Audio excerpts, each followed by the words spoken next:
Netikėkite tuo, ką matote ir tai, ką girdite. Visas mūsų pasaulis yra pardavimų manipuliacijos. Prieš priimdami sprendimą gerai įsitikinkite, išanalizuokite jūsų rūpimą klausimą ir tik tuomet priimkite sprendimą. Sveiki, esu Ala Bernatavičienė. Nuo 2019 metų tyrinėju, konsultuoju, analizuoju nekilnojamą turtą Bulgarijoje. Šiandien šio seminaro tikslas – papasakoti savo asmeninę patirtį apie nekilnojamą turtą Bulgarijoje. Taigi, susitarkime dėl to, kad visus klausimus rašykite į čatą ir po prezentacijos mes juos aptarsime. Pradėkime. Taigi, kodėl aplamai lietuviai perka nekilnojamą turtą užsienyje? Ir čia aš išskirčiau pirmą kategoriją, tai yra žmonės, kurie perka dėl pelno. Mes puikiai žinome istorijas, situacijos, kuomet nekilnojamas turtas pardavinėjamas iš brėžinių, iš pamatų. Ir kaip pavyzdys, pradinėje statybų stadijoje galima įsigyti už 100 000 eurų apartamentus. Taip, kai baigėsi statybos, kai vyksta pilnas pridavimas, tuomet nekilnojamas turtas, jo vertė užauga iki 150, iki 180 000 eurų. Manyčiau, 50–80 000 eurų pelnas yra labai geras pelnas. Ypatingai, jeigu mes kalbėsime per tokį laikotarpį kaip 2–3 metai. Taigi, tai yra pirma kategorija. Kita kategorija aš išskirsiu tie, kurie saugiai, pasyviai investuoja, tiesiog perka nekilnojamą turtą ir organizuoja nuomos procesą. Beje, lietuvaičiams šitas būdas yra priimtiniausias, geriausias ir saugiausias. Aš ją vadinu saugi investicija. Po truputį mano būsto vertė auga ir kiekvieną mėnesį, kiekvienais metais pas mane ateina tam tikra grąža iš nuomos. Dar viena kategorija, kodėl lietuvaičiai perka nekilnojamą turtą užsienyje, tai yra atostogų būstas. Ir šitoj kategorijoje aš pažymėčiau taip pat dvi kategorijos, kuomet viena kategorija skiriasi į tai, kad perka tik tai dėl savęs, dėl savo šeimos narių, jie mėgsta atvažiuoti, pailsėti vieną mėnesį, gal 2 savaitės, o galbūt ir net visą vasarą, tiesiog pasibūti prie jūros šeimoje. Kita kategorija atostogų būstas vadinasi, kuomet aš ne tik tai pats savo galiu leisti ilsėtis tiek, kiek noriu, bet ir užleidžiu svečiams, taip pat nuomos organizavimo procesui. Antri namai atsirado šita kategorija pakankamai nesenai. Ir tai yra dėl politinių situacijų, dėl ekonominių situacijų. Mes puikiai žinom, kad yra neramumai, žmonės kažko kartais bijo, tikėkime, kad viskas yra gerai, tačiau atsirado tokia kategorija, kad galbūt jeigu įvyks mano šalyje kažkokie neramumai, aš visgi turėsiu atsarginį būstą kažkur tai užsienyje, kad galėčiau tiesiog ramiai išvažiuoti ir pabūti tam tikrą laikotarpį. Taip pat šitoj kategorijoje atsirado dar viena kategorija ir tai daugiau patirtis iš Vokietijos, kuomet vokiečiai senatvės pensiją gauna pakankamai gerą ir jie jau gali leisti savo kažkur tai išvykti, pailsėti, išvažiuoti, o galbūt ir gyventi kažkur tai išsvajotoj šaly. Jie pradeda dairytis savo antrų namų, savo galbūt geresnio pragyvenimo lygio, tai yra su švelnesniu klimatu, su pigesniu ir kokybiškesniu maistu, gaudama tam tikrą pensiją. Taip pat visai nesenai atsirado tokia dar kategorija, kai namai darbui nuotoliu. 2019 metais, kai į pasaulį atkeliavo pandemija, taip pat pas mus labai daug pasikeitė santvarkų ir kas įvyko, Taigi daugelis, kas dirbo biure, pradėjo dirbti tiesiog namuose, perėjo į online erdves, vadinkime taip. Tačiau pasibaigus pandemijai, daugelis negrįžo į biurus. Ir atsirado tarp jaunimo tokia pozicija kaip galimybė dirbti online, tačiau gyventi toj šaly, kur man būtų galbūt smagiau, patogiau ir pigiau. Vienas mano klientas beje pasiskaičiavo, kad jam gyventi Ispanijoje ženkliai pigiau kainuoja negu gyventi Lietuvoje. Taigi ir dar viena kategorija, aš čia kalbu iš savo asmeninės patirties, kodėlgi perka lietuvaičiai nekilnojamą turtą užsienyje, tai yra rizikos paskirstymas. Kaip pavyzdys, aš gyvenu Lietuvoje, darau verslą, turiu čia keletą būtų, kurie man atneša pasyvias pajamas, turiu Šiaurės Kipre būstą, Ispanijoje būstą ir skirstau rizikas į skirtingas šalis. Nes skirtingose šalyse yra skirtingas sezonas ir yra skirtingos grąžos. Tai pagrinde dėl to lietuvaičiai dairosi užsienio. Galbūt jūs šio seminaro metu, kaip pavyzdys, galvojate, kad būtų visai fainai įsigyti dėl pelno arba dėl nuomos nekilnojamo turto užsienį. Tačiau dar jums atsirado dar tokios opcijos, kaip arba galimybės, kaip dirbti nuotoliu, kaip sulaukti orią senatvę savo išsvajotoj šalyje. Taigi, norėčiau atkreipti dėmesį, čia pažymėjau keletą svarbių faktų, jeigu visgi jūs nuspręstumėte savarankiškai įsigyti nekilnojamą turtą Bulgarijoje. Bulgarija yra specifinė šalis. Labai. Ir jeigu tu turi tam tikras žinias, tu gali turėti daug pranašumų ir laimėti gerą nekilnojamą turtą, pirkti gerus apartamentus. Tačiau, jeigu neturėsite tam tikrų žinių, jums gali būti, kad ateis tiesiog paprastas jausmas kaip nusivylimas. Aš įsigijau, tačiau negavau tai, ko aš norėjau arba aš tikėjausi. Taigi, pagrindinis dalykas, jeigu jūs nuspręsite įsigyti nekilnojamą turtą Bulgarijoje, ką jūs turite žinoti. Pirmas ir vienas iš svarbių aspektų tai yra aktas 16. Kas tai yra aktas 16? Tai yra pagal mūsų suvokimą 100% statybos pabaiga. Reiškia, objektas priduotas, atitinka visus reikalavimus, tuomet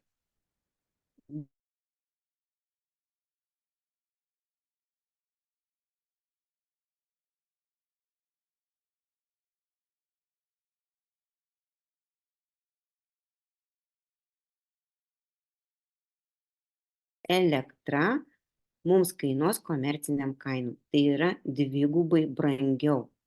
Automatiškai eksploatacija šitų apartamentų mums dvigubai brangesnė.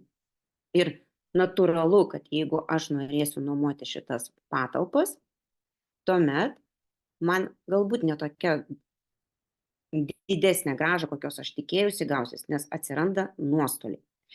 Aktas 15 tai yra dar tokia savoka kaip 80 ar 85% statybų pabaiga. Reiškia, nepašalinti tam tikri defektai. Reiškia, netitinka valstybės reikalavimų.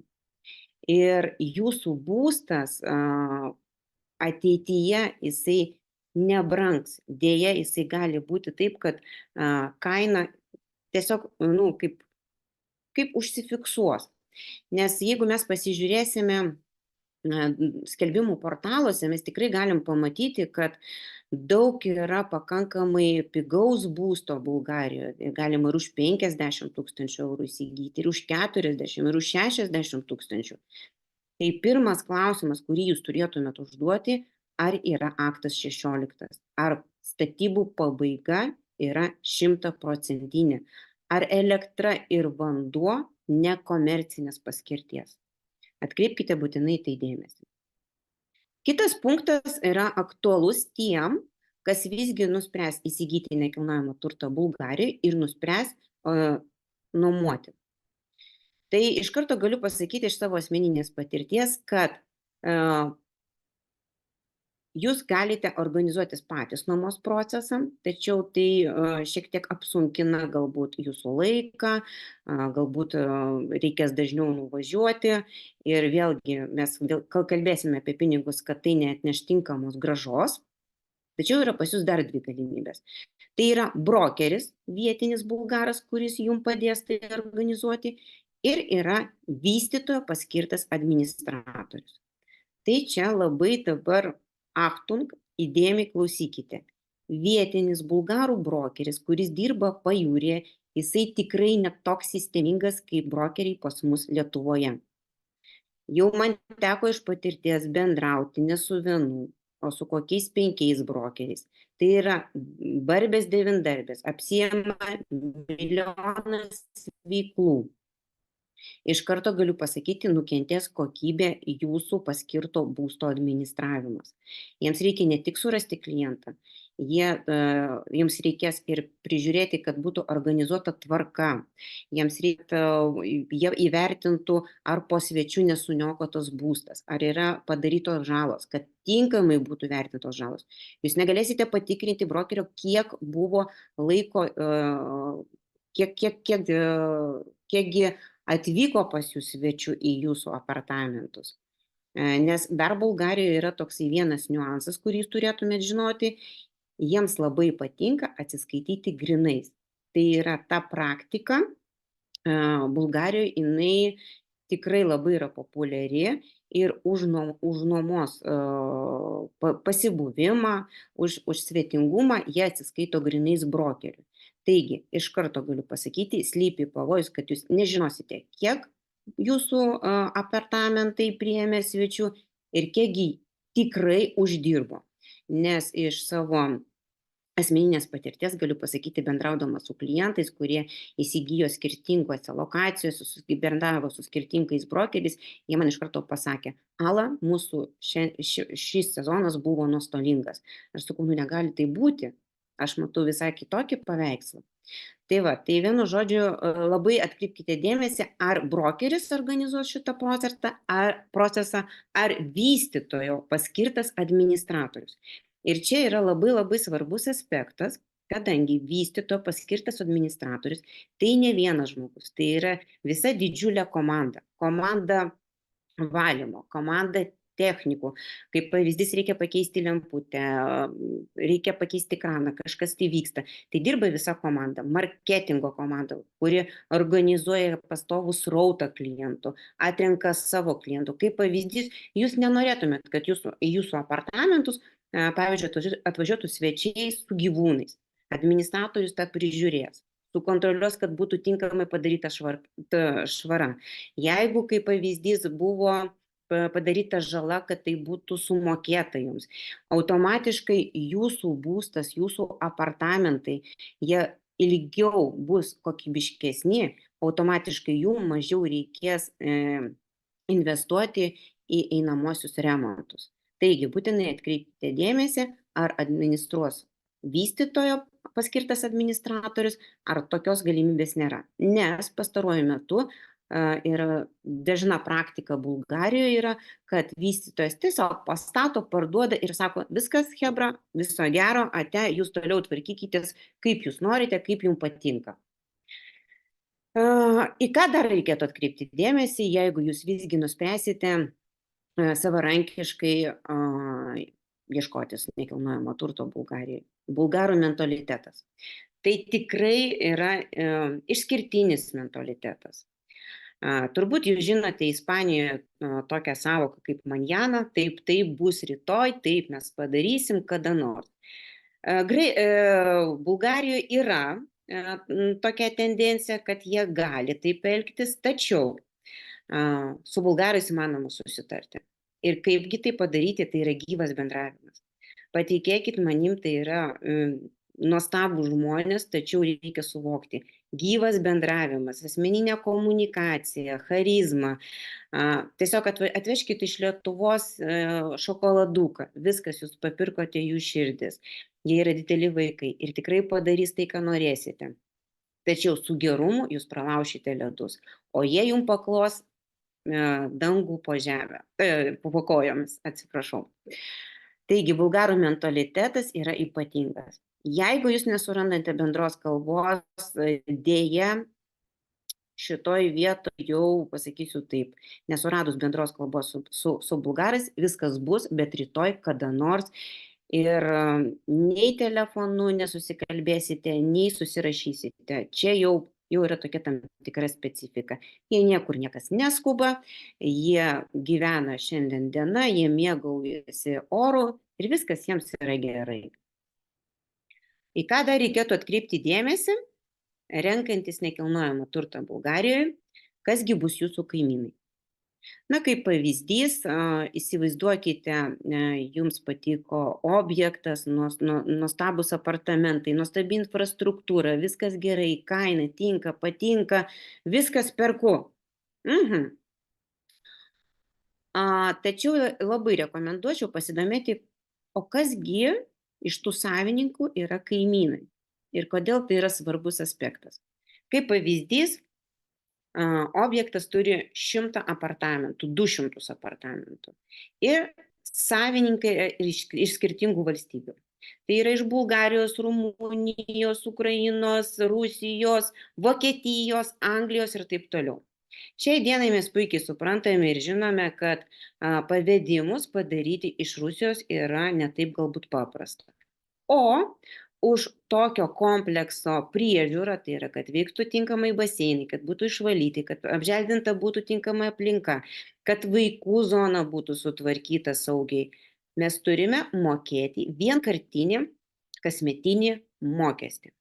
Na ir dabar įsivaizduokite tokią situaciją, kad iš Rusijos savininkas negali padaryti pavedimo, o jų tokių kaip pavyzdys tam objektai yra 20. O objektas, kaip pavyzdys, sudaro 100 apartamentų. Ir susidaro jau skola. Jau 20, reiškia, savininkų nesusimokėjo laiku už infrastruktūros priežiūrą. Aš dar pavadinsiu šitą mokestį kaip kitos paslaugos. Kas vyksta? Tuomet suprantama, kad šitą skolą kažkaip tai reikia grąžinti. Kad tinkamai vyktų visas procesas. Tada vokietis pamato ir sako, kodėl jisai nesusimokėjo, aš irgi nenorėsiu mokėti. Tuomet pamato bulgaras, jis išvis sako, aš geriau parduosiu ir nemokėsiu čia nieko. Ir gaunasi, kad šitam komplekse įsivelia chaosas. Kokį chaosą jūs galite pamatyti akivaizdžiai? Jeigu atvyksite į Bulgarijos, pamatysite, kad tikrai nuostabus kompleksai, tačiau aplinka nesutvarkyta. Baseinai neprižiūrėti. Jau net žaliuoja baseinai. Vanduo, kuriame neįmanoma maudytis.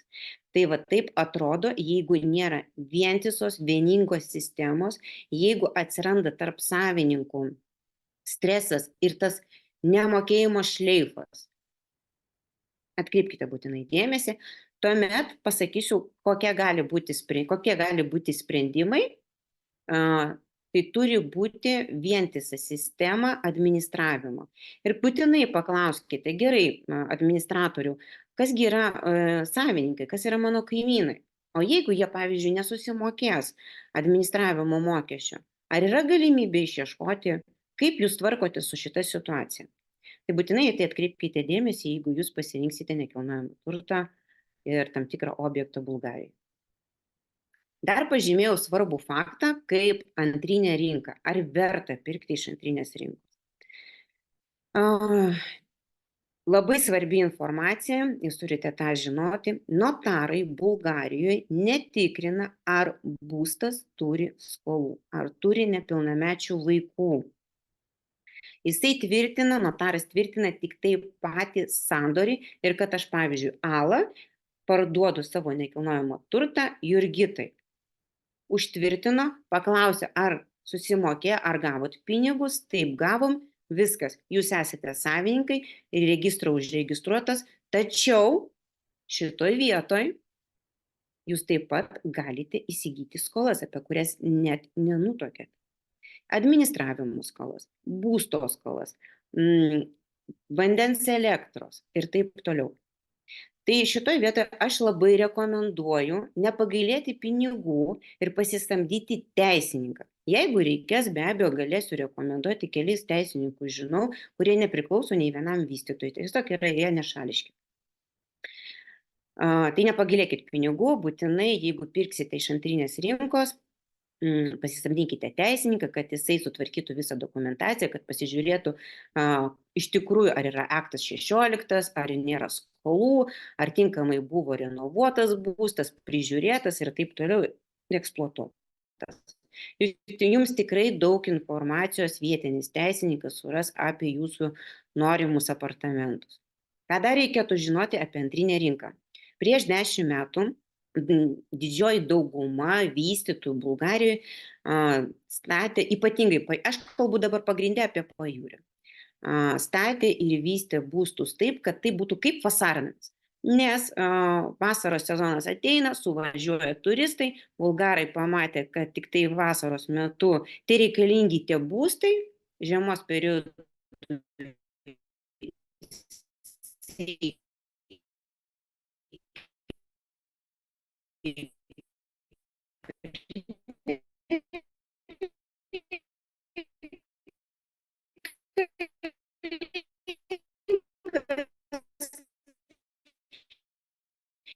kiekvienais metais to daugėja svečių ne sezono metu. Tačiau būstas, kurį statė prieš 10 metų, jisai vasarnamio tipas. Ateina ruduo ir žiema ir tenais jau būti, svečiuotis ne taip komfortiška. Tai yra, šilumos dalykai yra nesutvarkyti, sandarumo dalykai nesutvarkyti. Ir mes turime kokią problemą, kad mes tik tai sezono metu galime eksploatuoti mūsų apartamentus. Vėlgi, savotiškai tai yra nuostolis, jeigu mes kalbam apie pelną. Atkreipkite tai dėmesį. Taip pat pasižymėjau tokį labai svarbų faktą, kaip statybų kokybė. Prieš 10 metų, galiu pasakyti nuoširdžiai, statybų kokybė pagal mūsų suvokimą, jinai tiesiog buvo tragiška. Tai jeigu nuspręsite įsigyti iš antrinės rinkos nekilnojamą turtą, jums dar reikės įsivertinti, kiek kainuos jums remontas, kiek gerbūvio sutvarkymas jums dar kainuos. Ir kartais, jeigu mes tikrai pasiskaičiuosim, o kiekgi mums kainuos įsigijimas, remontas, apstatymas, sutvarkymas, kad mano būstas būtų patrauklus, kartais galbūt apsimoka pasižiūrėti į naujos statybos būstą. Į ką būtina dar atkreipti dėmesį, tai yra renkantis regioną. Kodėl tai yra svarbu? Na, Lietuvoje pajūrio pakrantė nėra didelė ir mes puikiai žinome kiekvieną kampelį. Bulgarijos pakrantė siekia apie 400 km. Tai yra tikrai įspūdingas skaičius ir tikrai daug vietų, kur galima įsigyti nekilnojamą turtą. Tačiau, jeigu mes planuojame įsigyti nekilnojamą turtą su intencija, kad mes nuomosim, kad mes gausime pelną, tai mums reikia išsirinkti tokią lokaciją, kad jinai būtų populiari europietiškam turistui. Reikia atkreipti dėmesį, kad yra lokacijos, yra tos poilsio zonos, kur europietis nevažiuoja. Yra tos zonos, kur atvažiuoja bulgaras. Ir patikėkit manim, jeigu kalbėti grinai apie Bulgarijos vidinį turizmą, taip pat skiriasi į 2 dalis. Tai yra turtingas bulgaras, kuris gali sau leisti visas pramogas, gali sau leisti gerus apartamentus, viešbučius, ilsėtis, važiuoti gerų automobilių. Ir yra tie bulgarai, kurie dėja to leisti sau negali. Kodėl mums tai yra svarbu? Regionas yra platus ir didelis, tačiau keletą lokacijų aš jums norėčiau atkreipti dėmesį, į kokias lokacijas geriausiai orientuotis. Tai yra Sveti Vlas, Saulėta pakrantė, Nesebras ir Ravda. Tai yra tos lokacijos, kur yra sutvarkyti paplūdimiai, sutvarkyta infrastruktūra, ES investuojamos lėšos. gerinamos kavinės, restoranas, kokybė. Ir į šitas lokacijas suvažiuoja daugiausiai turtingiausio klientų iš Europos. Aš kalbu apie vokiečius, apie anglus, apie lenkus, čekus ir taip toliau. Taigi, jeigu mes kalbam apie tai, kad mes norim pelningai investuoti, tai mums reikia atkreipti būtinai į tai dėmesio. Kas yra dar svarbu dėl statybų kokybės? Mes įpratome lietuviai, kad pas mus statybų kokybė atitinka daugelį standartų. Daug licenzijavimo reikia praeiti, kad mes galėtume pasistatyti nuostabius apartamentus, priduoti, eksploatuoti ir taip toliau. Kaip pavyzdys, mes žinome, kad pas mus sienos turi būti lygiai ištinkuotos, kad plytelės gražiai sudėtos. Mes jau įpratome prie tokios pedantiškos kokybės. Noriu nuoširdžiai pasakyti jums atvirai, jeigu jūs dabar atskristumėte į Bulgariją, netgi pačios naujausios statybos jūs nesurasite tokios kokybės kaip Lietuvoje.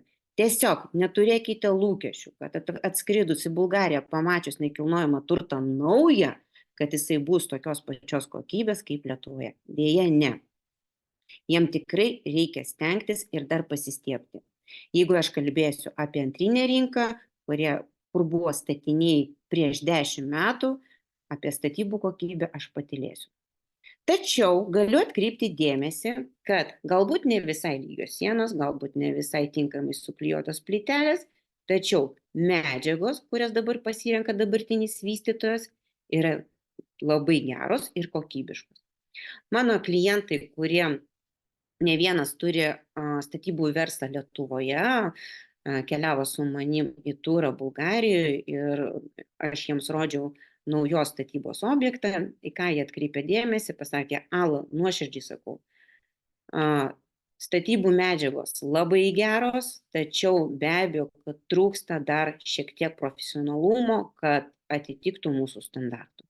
Tačiau jiems tai netrukdė įsigyti nuostabius apartamentus.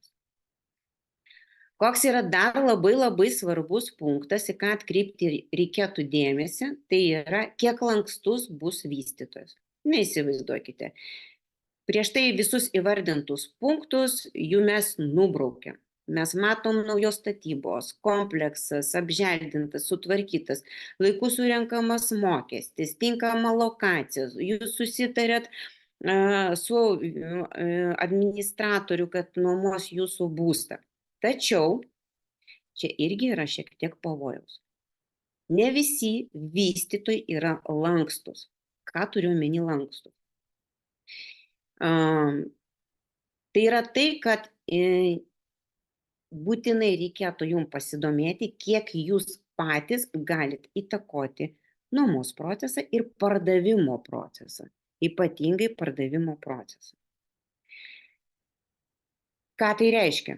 Yra sutartyje pas tokius vystytus, kurie pakankamai stambus Bulgarijoje, su kuriais net nėra prasmės ginčytis, punktas, kad pardavimą jūsų jau turėtų apartamentų gali daryti tik vystytojas. Ir atrodo, ir kas čia tokio, ir tegul jisai parduoda. Viskas gerai, grįžkime į tą punktą bulgarų mentalitetas. Taip, kada nors. O įsivaizduokit, kad jums reikėtų parduoti jūsų apartamentus po pusės metų, po 2 mėnesių. Manyčiau, jūs patenkate į savotišką kalėjimą. Nebus taip. Nuoširdžiai pasakysiu, iš daugelį jau girdėjau, kad atsiranda tam tikram kalėjime. Viskas, Ala, sako, gerai, tačiau parduoti aš negaliu. Be vystytojo niekaip. Nes yra toksai punktas, jeigu aš noriu parduoti pats, aš turiu susimokėti 10% nuo turto vertės netesybų. Įsivaizduokit? Manyčiau, tai yra minusas. Tai būtinai pasidomėkite, kiek lankstus vystytojas, kiek dažnai jūs galėsite į savo apartamentus atvažiuoti, pailsėti, kiek galėsite įtakoti nuomos organizavimo procesą, ar jūs galite patys tai daryti, Galbūt jūs nuspręsite, kad jūs to nori daryti. Ar jūs galėsite parduoti ir už jūsų tinkamą kainą. Taigi, būtina atkreipti dėmesį į šitos punktus. Tikiuosi, susakiau pakankamai daug informacijos, kad jūs būtumėte atsargus. Beje, jeigu nuspręsite visgi kažką pasižiūrėti, galite drąsiai pasiskambinti man, kadangi jau nemažai suprantu tos rinkos ir žinau, kaip viskas vyksta, duosiu jums patarimą. Taigi, kodėlgi lietuvaičius traukia Bulgarija? Na, galima kalbėti daug, kad tai ir gamta, ir klimatas, ir šilta švari jūra, ir supurenti paplūdimiai. Beje, paplūdimiai Bulgarijoje, jeigu mes kalbame apie tuos išvystytus rajonus, tai jie yra baltas pūkuotas smėliukas, nuostabus.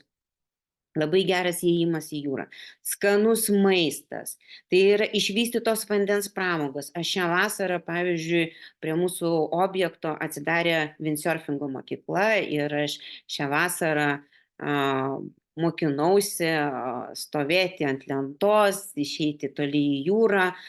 Ir tai yra pakankamai priimtina kaina, kaip pavyzdys 200 eurų man kainavo maždaug visą mėnesį su instruktoriu individualios pamokos. Galiausiai man pasisekė jau pavarinėti kuo toliau. Vandens pramokos tikrai išvystytos. Jachtingas, galima pasiimti nuostabų laivelį ir plaukti toli į jūrą. Turizmas, galima pasirinkti keliauti į Turkiją, į vietinius vienuolynus, į pilis, į kalnus, pamatyti daug draustinių. Bulgarijoje tikrai daug vietų, kur galima keliauti. Ir ypatingai su kiekvienais metais vis daugėja tų lokacijų, turizmas vystosi. Slidinėjimo kurortai, kokie jie yra nuostabus. Mano klientai važiavo į slidinėjimo kurortus, kai kurie kasmet važiuoja, tai yra Bansko, Pamparova, Borovecas, labai rekomenduoju. Bet kodėlgi traukia turistus ten? Mes galim kalbėti daug emocionaliai, tačiau pagrindinis dalykas tai yra pinigai. Mes galime gauti nuostabią paslaugą už tikrai nedidelius pinigus. Mes galime gauti fantastišką maistą už labai gerus pinigus. Restorane steikas, kaip pavyzdys, labai geram restorane, labai skanus steikas kainuoja 15 eurų. Paklauskim, geram restorane Lietuvoje kiek kainuoja steikas. Taigi pagrindinis dalykas tai yra pinigai. Ir taip pat sanatorinis gydymas, kuris labai išvystytas yra Bulgarijoje. Ir ypatingai į sanatorijas atkeliauja rudenį ir pavasarį svečiai iš Izraelio. Labai daug svečių iš Izraelio, ypatingai rudenį ir pavasarį, jie konkrečiai keliauja į gydyklas. Keliaukime toliau, aš čia jums parašiau keletą nuotraukų. Štai taip atrodo saulėta pakrantė, mes matome smėliuką. Beje, kalbant apie smėlio paplūdimius ir ypatingai, kur yra mėlyna vėliava, o mėlyna vėliava duoda tiem paplūdimiam, kurie įeina į 100 geriausių paplūdimių. Taigi saulėtoj pakrantėj yra įvertinta mėlyna vėliava. Kiekvieną vakarą važiuoja traktoriukas, supurena smėliuką, kiekvieną vakarą valomi nuo šiukšlių paplūdimiai. Dėl to aš sakau, kad būtinai reikia pasidomėti, kokią lokaciją jūs pasirinksite. Štai taip atrodo paplūdimio klubai ir jie dienos metu tikrai žavi ir daug surenka svečių. Deja, čia neįdėjau nuotraukos, kad tuose klubuose, paplūdimiuose dar viduje įrengia baseiniuką. Tai yra, jeigu jau aš visai tingiu ir jau tiek daug kokteiliukų prigėriau tam klubelį, kad tingiu nueiti keletą žingsnių iki jūros, aš iš karto niurkt į baseiniuką. Kiekvieną kartą atneša jums šampaną su visa šou. Šiandien Nefertytė, rytoj Afroditė. Tai yra kaip visas teatras, muzika klubinė groja, aptarnavimas nuostabus, atmosfera tikrai ne bulgariška. Kaip aš pasakyčiau, kaip minimum Miami. Bet prisiminkite, apie ką aš sakiau, kad visas mūsų gyvenimas yra pardavimų manipulacijos. Štai taip atrodo senamiestis, tai yra Nesebras ir tai yra traukos zona. Nesebras vadinasi 7 cerkvių sala.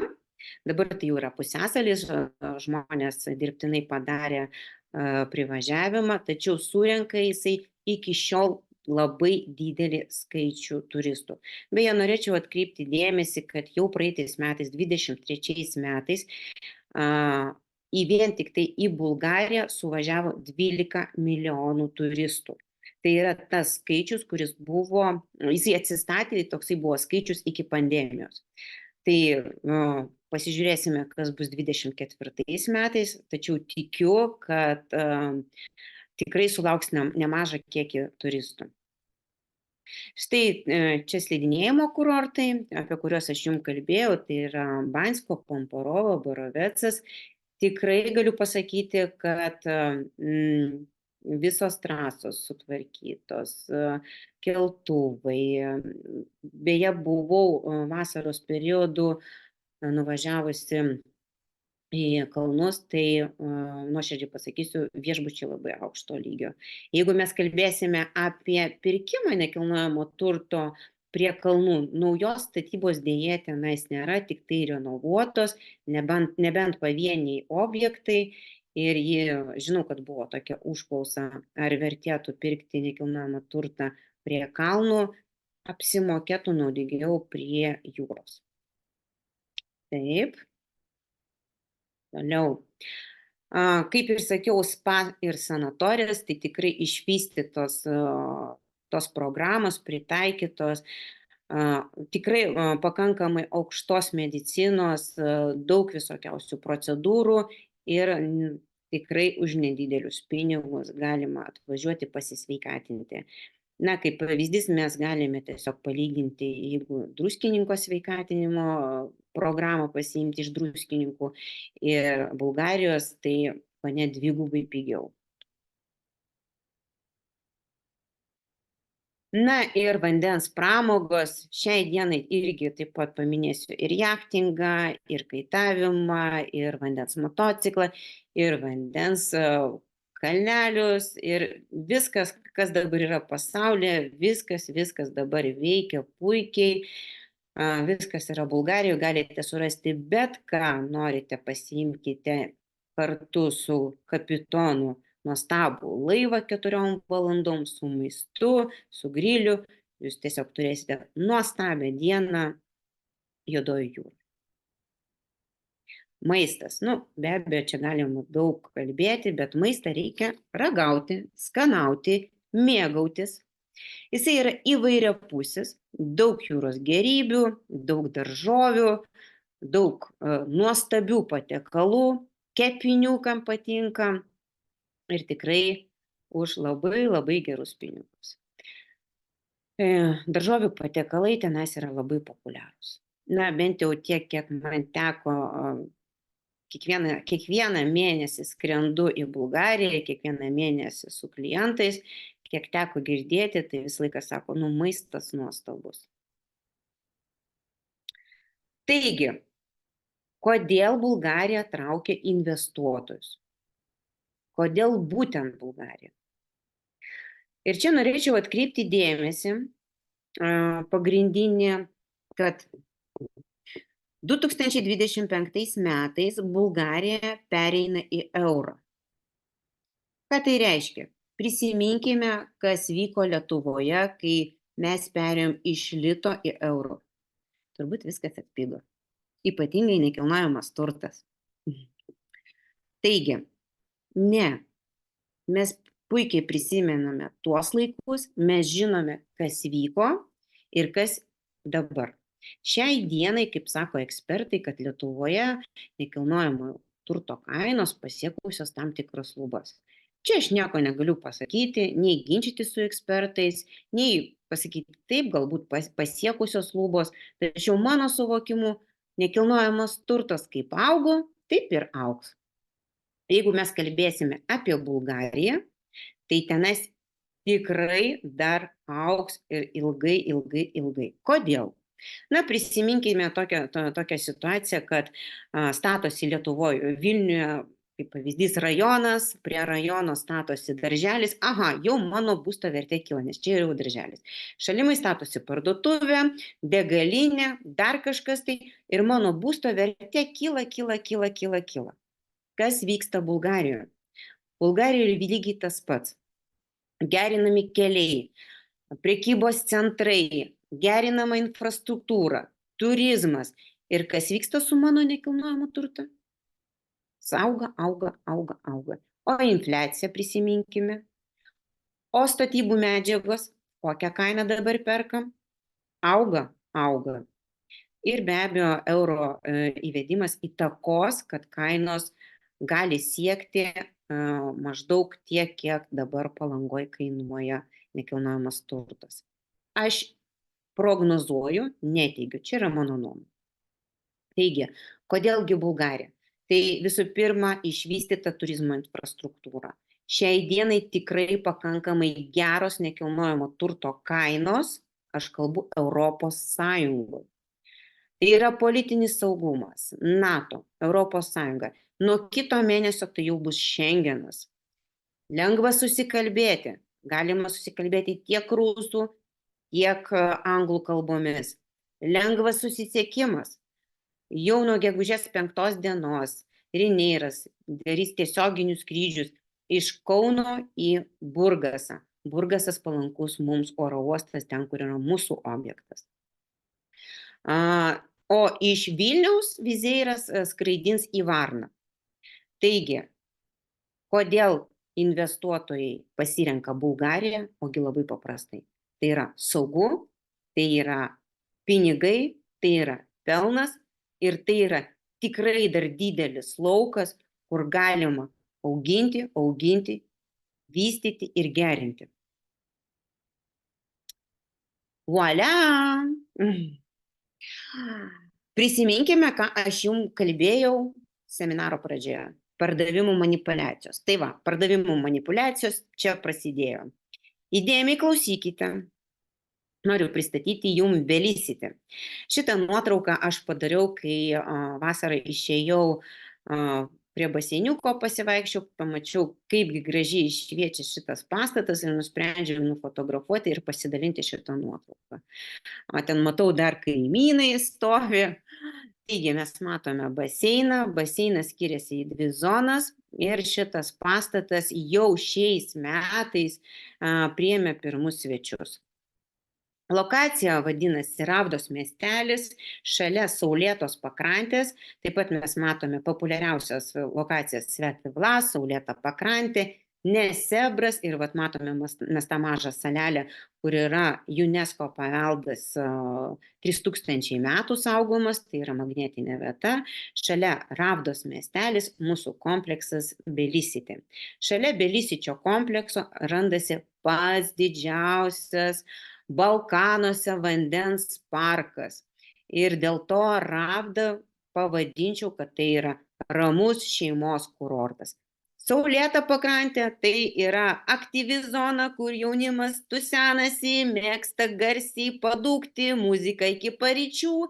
Ir pavyzdžiui, jau be abejo tėveliams, kurie augina mažus vaikus, kurie nori galbūt ramiai pailsėti, šita lokacija galbūt šiek tiek netinka. Dėl to Ravdas surenka labai daug šeimų, tiem žmonėms, kuriems galbūt tų tic bumčikų nelabai reikia, tai Ravda populiarėja kiekvienais metais. Štai taip atrodo komplekso planas ir kaip aš jau ir minėjau, aš nežinau, ar jūs matysite, bet aš dabar pelyte noriu pavedžiot.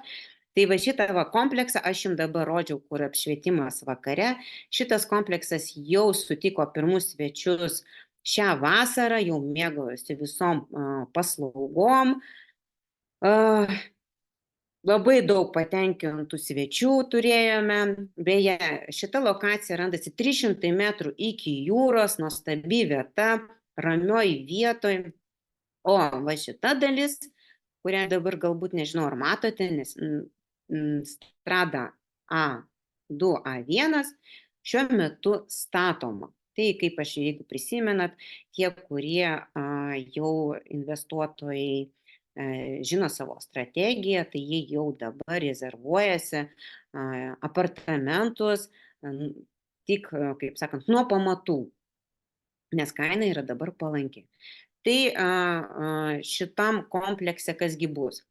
B kompleksas, kuris jau priėmė savo svečius, kuris jau dirba aktyviai klesti, jame yra 110 apartamentų, nuo 30 iki 160 kvadratinių metrų. Iš karto galiu pasakyti, kad pačius mažiausius, tai yra studijas, jau visi išpirko, liko su 1 ar 2 miegamaisiais apartamentai, maždaug apie 30 būsto dar galima pasirinkti. Tikrai yra geras dar pasirinkimas, o pastatas A pradėtas statyti 23 metais ir jų pabaiga numatoma 25 metais. Jame bus kvantinės medicinos centras. Ir šitas medicinos centras pirmam aukšte mums yra kaip šviesa. Kodėl?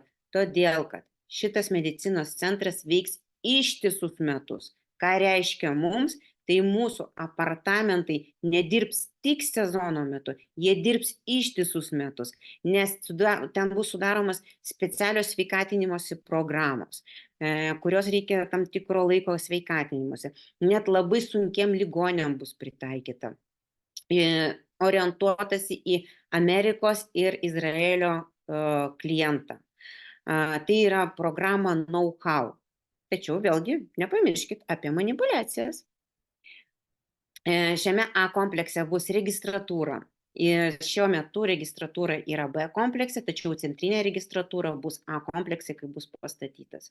Tai bus nuostabus restoranas 500 kvadratinių metrų su nuostabia virtuve, požeminė stovėjimo aikštelė ir viskas tai bus bendra teritorija sudaroma iš 2 pastatų, be abejo stebima vaizdo kameromis, apželdinta, prižiūrėta, tvarkoma. Štai taip atrodo nuotraukos dienos metu, mes matome čia apželdinimą, patį pastatą, fasadą, kaip atrodo baseiną, gultai, skėčiai. Čia keletą nuotraukų aš įdėjau, kaip atrodo viduje. Čia beje, kiekvienas savininkas gali įsirengti apartamentus pagal savo skonį, pagal savo spalvas, pagal savo finansinės galimybės. Yra vystytojo paskirtas dizaineris, su kuriuo jūs galite komunikuoti, pasirinkti planą, projektą, kokio norite piniginio klausimo, kaip aš pasakysiu, nuo 10 iki 20 tūkstančių eurų.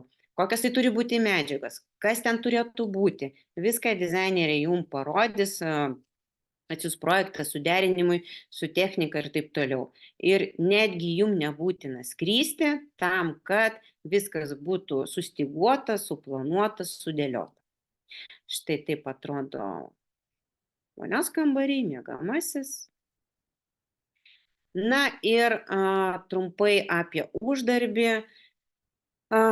Kas yra gerai, tačiau galbūt ne taip svarbu kaip kitas punktas, pasakysiu taip. Iš nuomos organizavimo proceso mes galime, kol kas mes skaičiuojame tik sezoną, mes dar negalim paskaičiuoti visus metus metinę grąžą, kadangi pastatas A dar nebaigtas statyba ir dar medicinos centras nepradėjo dirbti, tai mes skaičiuojam tik sezoniškumą, tai iš nuomos grąža siekia tarp 5 ir 7 procentų.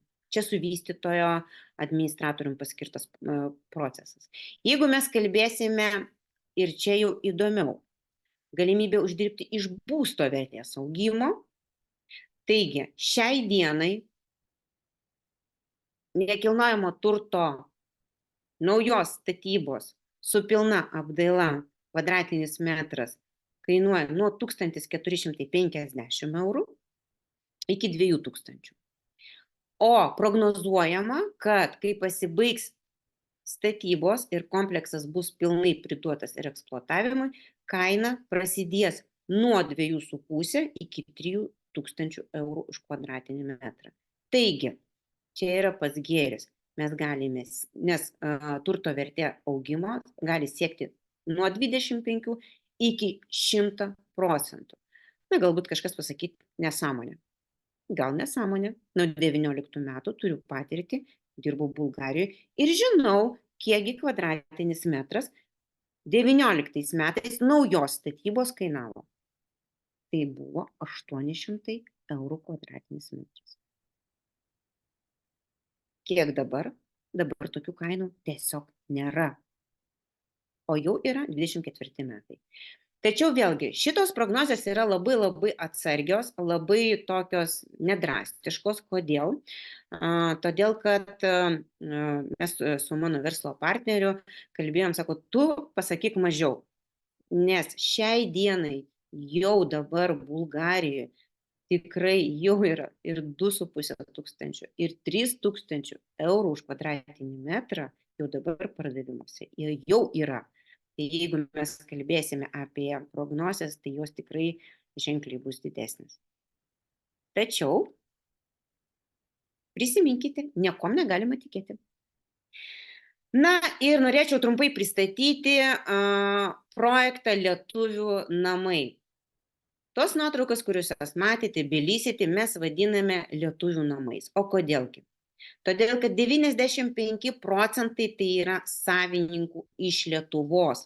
Ir dabar norėčiau, kad jūs prisimintumėte pradžią seminaro, kur aš jums sakiau, kad labai svarbu žinoti, kas yra tavo kaimynas. Dėl ko? Dėl komunikacijos, dėl vieningo mentaliteto, vieningų sprendimų, kad būtų paprasta komunikacija.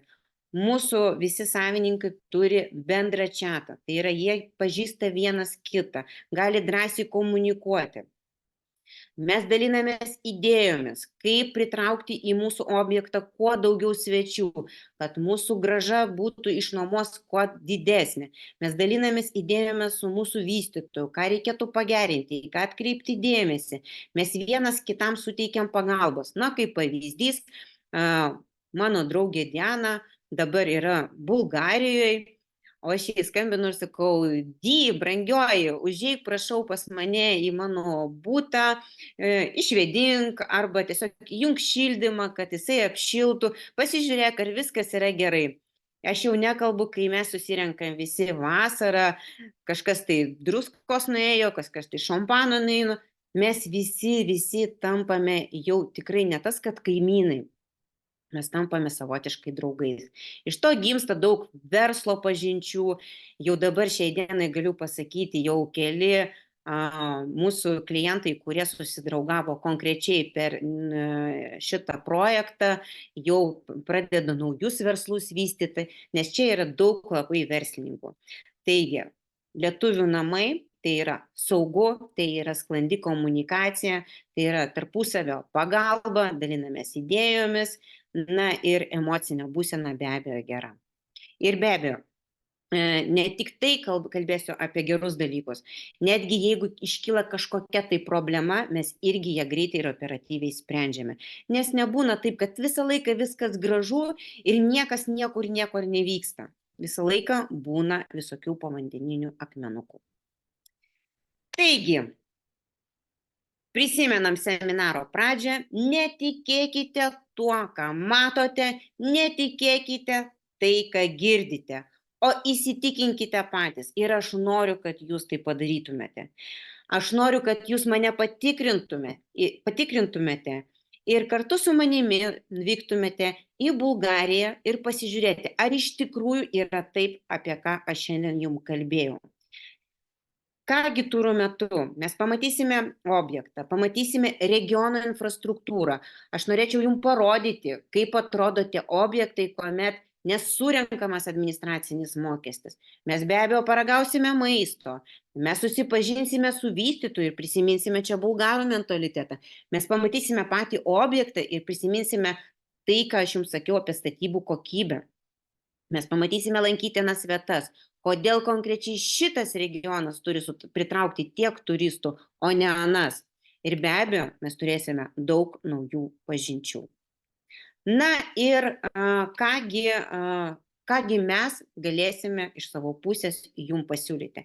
Suteiksime informaciją apie skrydžius, suorganizuosime atvykimą į oro uostą, rezervuosime nakvynės vietas, aprodysime objektą, regiono infrastruktūrą, supažindinsime jūs su vystytoju ir padėsime gauti atsakymus į jūsų rūpimus klausimus. O kągi turėtumėte padaryti jūs? Jūs turėtumėte išsirinkti turo datą, nes žinau, kad visi žmonės užimti ir labai brangina savo laiką.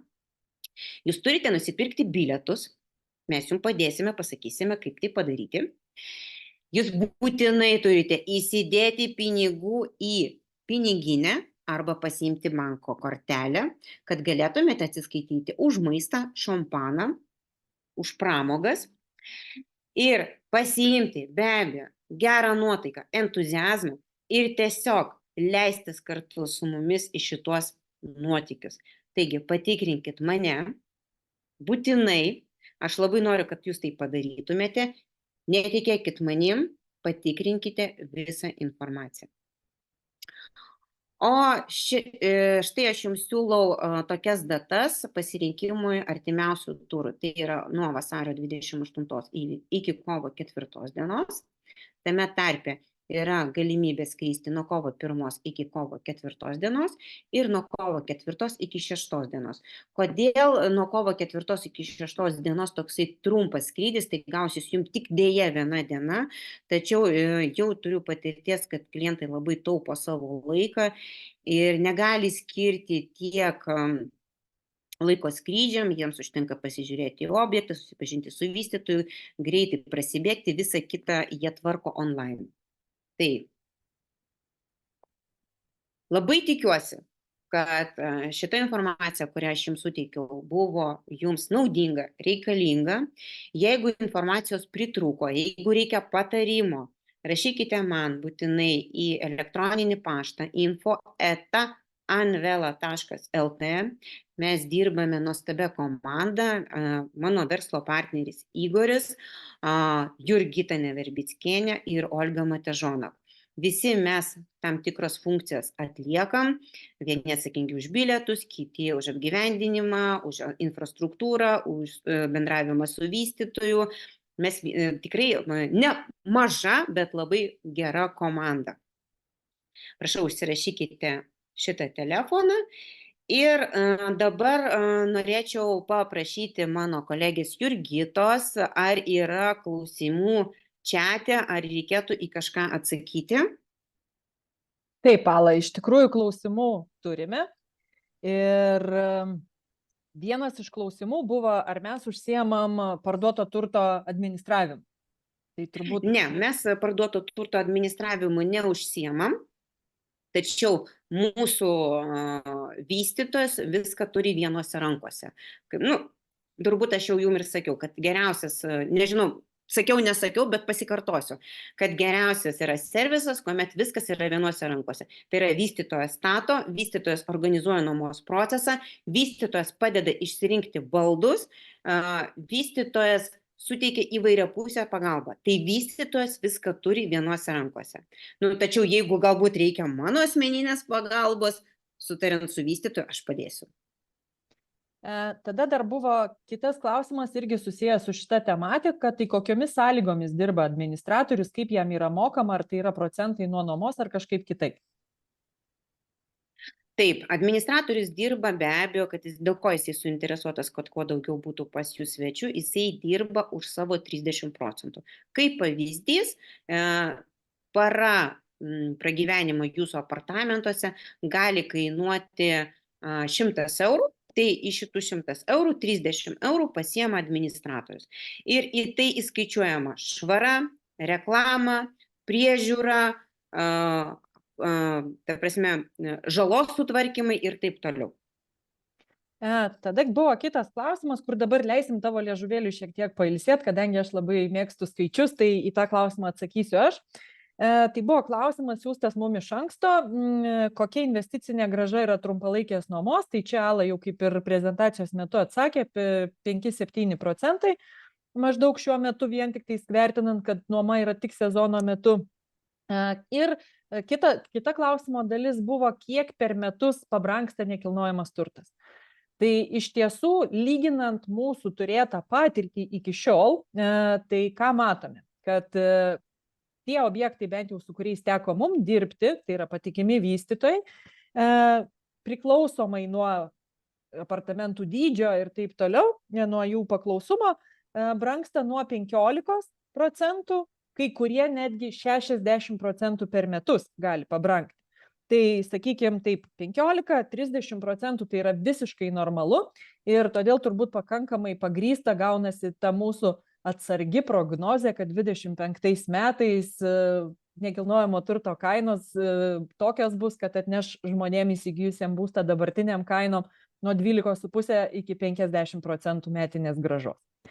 Tada kitas iš klausimų buvo, tai yra kokie turto pirkimo ir komunaliniai mokesčiai. Tai iš tikrųjų matau, kad laikas mus spaudžia, tai tam, kam iš tikrųjų šitie klausimai yra aktualūs, rytoj iš mūsų gausit seminaro įrašą su nuoroda, kaip galima registruotis asmeniniai konsultacijai, tai tikrai kviečiam registruotis ir tokius jau detalius paskaičiavimus galėsim aptarti asmeninio susitikimo metu. Dar buvo klausimas, ar būstai turi centrinį šildymą ar tik kondicionieriai. Būstai turi tik tai kondicionierių, jisai yra specializuotas, jisai ir šildo, ir šaldo, tačiau pagal svečių pageidavimą, pagal kliento pageidavimą, be abejo, kad galima vystytojo paprašyti, kad įrengtų grindų šildymą. Tai yra irgi gera praktika. Taip. Tačiau aš nuoširdžiai galiu pasakyti, kad nėra ten labai jau šalta, kad reikėtų papildomai įsirengti tokį šildytuvą. Pakankamai tikrai, patikėkit manim, šito kondicionierių. Tada dar buvo 2 klausimai, kuriuos turbūt galima apjungti į vieną. Vienas klausimas buvo, ar galima pirkti išsimokėtinai, o kitas klausimas buvo, kokio reikia mokesčio rezervacijai, kokios dalies ir kokia dalis išmokama iki statybų pabaigos. Tai galbūt irgi tada aš į šitą klausimą atsakysiu. Taip, išsimokėjimo galimybė savotiškai yra, jeigu mes kalbam apie mūsų pastatytą jau pastatą, B, apie kurį Ala pasakojo, tai tenais yra reikalavimas. Rezervacijos mokestis 2000 eurų, 30% būsto kainos per mėnesį ir likusi dalis per 3 mėnesius. Na, o jeigu kalbam apie dabar statomą ir kaip Ala jau jums pasakojo patį turbūt pelningiausią variantą, sakykime, tai yra iš brėžinių, iš pradėtų statybų pirkti, tai tenais irgi su rezervacijos mokesčiu lieka tas pats 2000, tie patys 30% per vieną mėnesį ir likusi sumos dalis iki statybų pabaigos.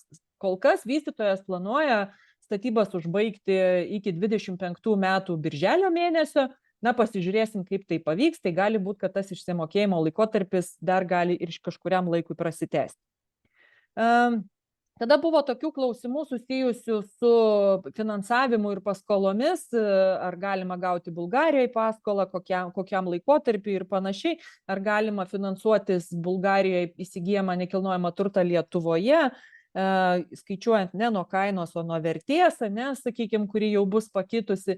Tai iš esmės pasakysim nuoširdžiai, finansavimo klausimais mes tikrai nedirbame, žinom, tokią patirtį turim tiesiog žinių prasme, kad norint gauti Bulgarijoje paskolą, teoriškai užsieniečiui tai yra įmanoma, bet praktiškai tai yra ir pakankamai sunkiai gauti, ir pakankamai brangi ta paskola gaunasi.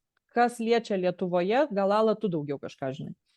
Aš tikrai galiu pasakyti, kad buvo pas mane keletą klienčių, kurios pasiėmė paskolą ir tai paskola buvo būsto gerinimui, tačiau jie įsigijo už tuos pinigus nekilnojamą turtą Bulgarijoje. Kaip jie tai viską darė, aš nežinau, su paskolom aš mažiausiai dirbu, tačiau jeigu kalbėsiu apie Bulgarijos bankus, tai ten tikrai didelės labai palūkanos ir neapsimoka imti paskolas.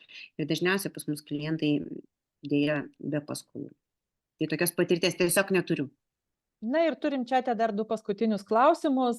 Matau, vienas iš klausimų yra, ar mokam komisinį brokeriams už atvestus klientus?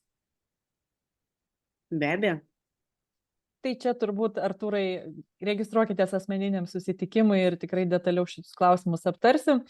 Ir Kristinos buvo klausimas vėlgi apie komunalinius mokesčius, tai kaip ir minėjom, čia tokie klausimai, kuriuos reikėtų jiems skirti ilgesnio laiko, aptart, kur kokie mokesčiai yra mokami, tai vėlgi rekomenduojam visą šitą informaciją gauti asmeninių susitikimų metu. Taigi, dėkoju aš iš savo pusės visiems, kas aktyviai dalyvavot, dėkoju Alai už tokį informatyvų seminarą, tikiuosi, kad visiems jisai buvo naudingas ir iki kitų susitikimų. Viso gero, labai ačiū, malonu